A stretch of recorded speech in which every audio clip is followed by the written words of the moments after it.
After that, Dr. Tyler Long, and we welcome him back to the studio today. Good morning, sir. How are you? Good to be here, Rob. I'm great. Good to have you, along with Melissa Hollen. Melissa, thank you for coming in. Thanks for having me. Yeah, slide that a little closer to you there. You don't have to lean over as much, Melissa. Very good. Tyler, for those hearing about the CARES Academy for the first time, refresh us and tell us all what its mission is and what it does. Sure. Well, first of all, just like any other county in the state or any other county probably in this nation, we do have our share of behavior problems. So what the CARES Academy is it's a behavior program for our K through 5 students. For years, we have had the transition school at Pikeside, and Dave Marquette has done a great job running that, but that's just purely for our secondary students. So the CARES Academy is held at my school, Tuscarora, which I'm also the principal of, and it is a place where we focus on 3 things: academics, of course, behavior, and then social skills. How many students are currently enrolled in the CARES Academy? So we can hold 6 to 10 kids in every classroom there. We have 2 classrooms. We currently have 7 students, but that is because 5 kids graduated at the break, and we were full around Christmas time. Okay, what age are the students? What's the range? Kindergarten to 5th grade. We have a class for kindergarten through 2nd grade, and then we have a class for our intermediate students in 3, 4, and 5. And how does a child wind up at the CARES Academy? Well, you can wind up there 2 ways. You can wind up there what I call the traditional way, which you're going through the SAT process or the school-based behavior team process. And we require 30 days worth of data. We do everything off data, Rob. We don't do anything off opinions. And you have to show that each tier that we're putting in of intervention, tier 1, 10 days, tier 2, 10 days, and then finally a BIP, a behavior intervention plan, is not successful, and then those students come to us. Or we have an expedited referral for a student who has perhaps hurt staff, hurt students, destroyed property, brought an imitation weapon to school, called in a bomb threat, those type of things. So I hear so many stories. I get so many emails and texts about disruptive students in the classroom. You're telling me that you only had 12 at one point and only 7 right now. Are the stories of disruptive students overblown, or are there just not enough able to get into the CARES Academy? Okay, well, no, they're not overblown. And honestly, I feel like we should have, in any given year, 40 to 50 students minimum in our CARES Academy. What I'm trying to get across to people, my colleagues, is you don't have to take this at your school, because what we do have is at every school we have a core group of students, and it might be 3 to 5, or if you're a bigger school, 5 to 10, but they disrupt a classroom full of 25, 28, 23 students. So we need to use the program more. And so what I'm trying to implement and talk to my peers about is that they simply have to make the referral. Because I get a lot of other principals that say, well, little Johnny, he only runs around the room and he screams all day long, but I can handle it. But you don't have to. So how do these kids get to Tuscarora School? I assume that some come from outside the district. So they're all in the district. But what we do is we set up transportation through Varsity Travel, and it's a simple process. I set it up with Patrick Ashton at Berkeley County Schools Transportation. He contacts Varsity Sports or Varsity Transportation, and we bring them in vans every day to Tuscarora. They'll go right to the student's front door, pick them up, drop them off at Tuscarora around 8:30 in the morning, and then pick them up at 3:20, 3:30 in the evening. And we have students from the Inwood area. We have students from the Spring Mills, Beddington area. So we're coming from all around. When I say outside the district, I didn't mean outside Berkeley County. I meant outside Tuscarora District. Are you telling me all your students are inside the Tuscarora District? No, they're all within Berkeley County's district. So they're all from, right now, of the 21 schools that are applicable to send students to the CARES Academy, we have had students from 11 schools this year. Okay. And can I give you Sure. kind of an active example? I'm a recent former principal at Hedgesville Elementary School and have worked really closely with Tyler. I'm a huge fan of his staff in the CARES Academy, and I think it's incredibly important, especially moving forward. And there's no denying that we have more and more kids coming to school with maladaptive social behaviors, like more and more.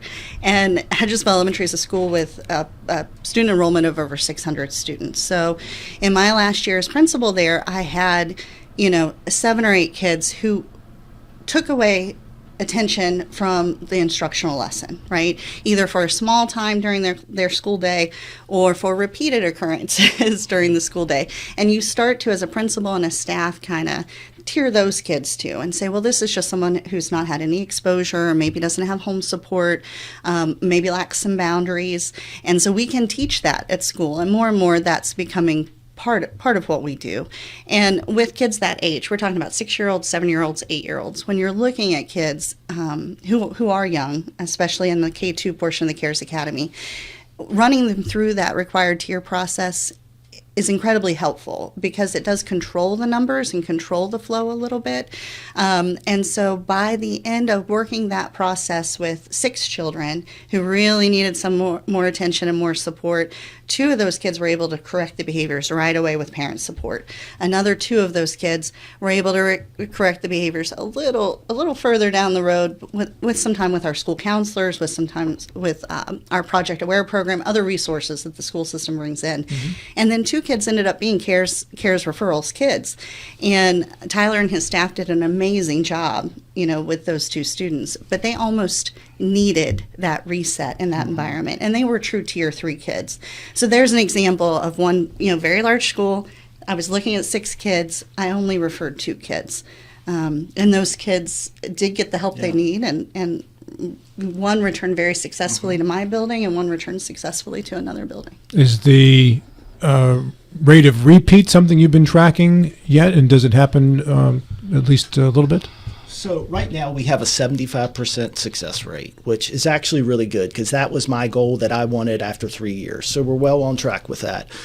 We have had one student who was a repeat offender, and he just graduated the program. So he has been successful. Rob, a lot of our students, believe it or not, are kindergarten students. I've heard. And they just don't know how to act either properly behaviorally in school or socially in school. So a lot of what we do is not only divvy out consequences, of course, because we are still school, but at the same time, we're constantly reteaching the behaviors, whether that's sharing, whether that's hands to yourself, whether that's honestly not throwing a tantrum when you don't get your way.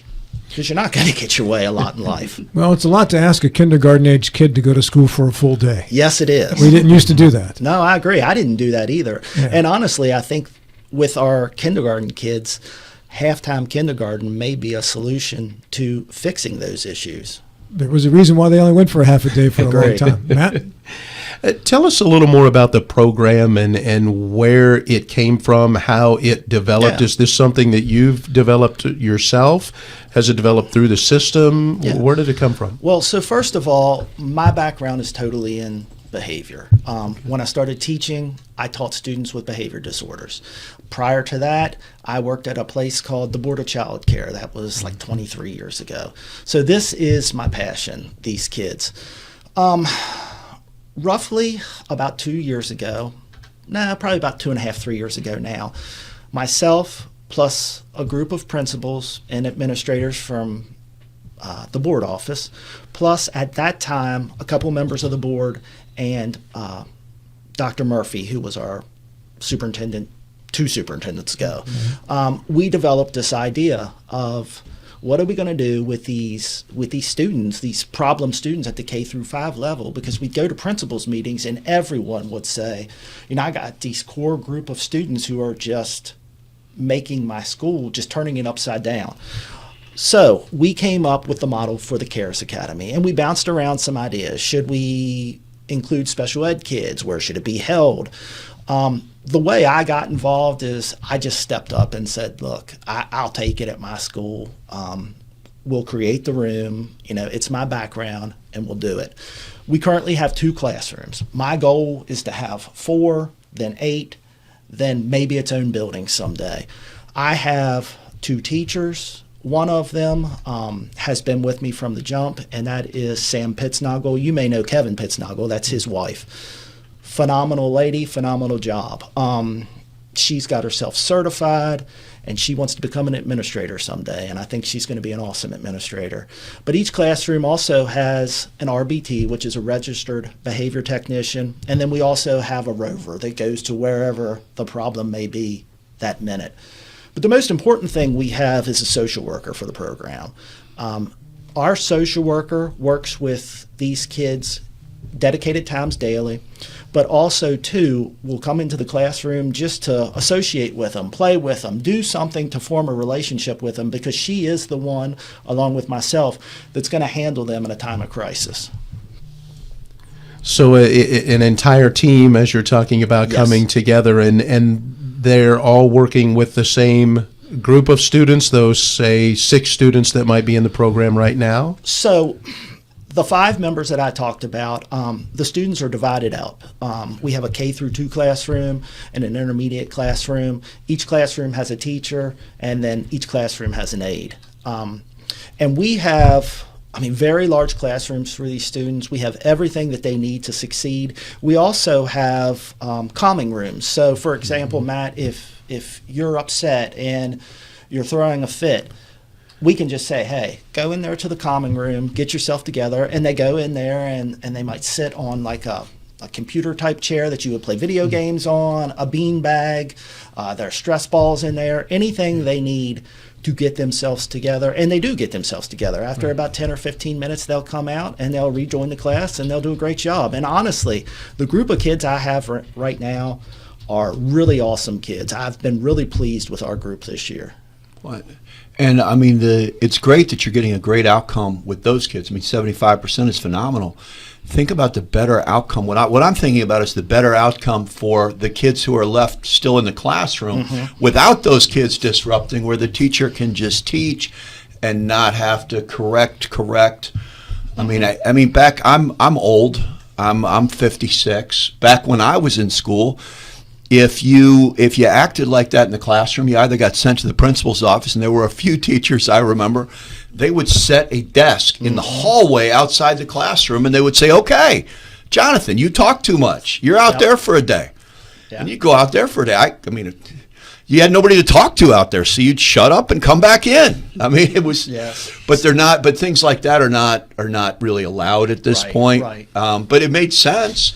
So, Jonathan, I've been told I can't say that's a great question, but that was a great thought. Thank you. So what I appreciate that. I will man. tell you. So that was. Can you just look right into the camera and just address our audience, specifically one person, and say that was a great question for me? Mom, I'm sorry. I did say that was a great thought, not a great question. But it is a great thought, because I will tell you, one of the big things from this program is this. Yes, we've had 12 students in here, but they affect 25 to 28 other students. Oh, yeah. And you have to extrapolate that into, yes, 12 kids, but it actually equals, let's say, 350 students they're affecting. And that's the end game here, because when these kids come to the CARES Academy, we're working on them, but their class now gets a break, their teacher gets a break, and they can get a good quality education during that time. Well, and not to mention the future, right? Because if you're catching them at K through 5, when they're into the middle school and the high school, if they've learned these things at an earlier age, then they're ready to step into those classrooms and be able to handle situations better as well. So it's a lifetime of lesson that is being learned. Definitely. Dr. Tyler Long, our guest here on the program as we talk about the CARES Academy. And I had a question here as to what CARES Academy stands for. And I know that it starts with the collaborative. I'm going to let you take the rest of the way there. So, and Bill asked me this last year, and I'm glad I had it written down, because we've referred to it just as the CARES Academy for years. But it stands for Collaborative Action Response for Educational Success. Very good. Melissa, did you know that? I did. So is there a silent F in the middle of cares? There is. Yeah, there is actually. It's a tricky education thing that we like to do. Does it get like an accent mark or something? So Well, actually, we've just left it out entirely. So. how do you know when a student's ready to graduate? Okay, so a student can be in the CARES Academy for a minimum of 9 weeks, but also a maximum of 15 weeks. So we know by their behavior, because what we do is we chart their behavior daily in increments of 15 minutes. And also we do thorough behavior narratives for these students. We have Friday meetings each Friday with the parents. And I will tell you, the parents who have been the most involved, that's been the most successful kids. So we examine that data and we determine, hey, Matt's ready to go back to Hedgesville or Do you really think Matt's ready to go back?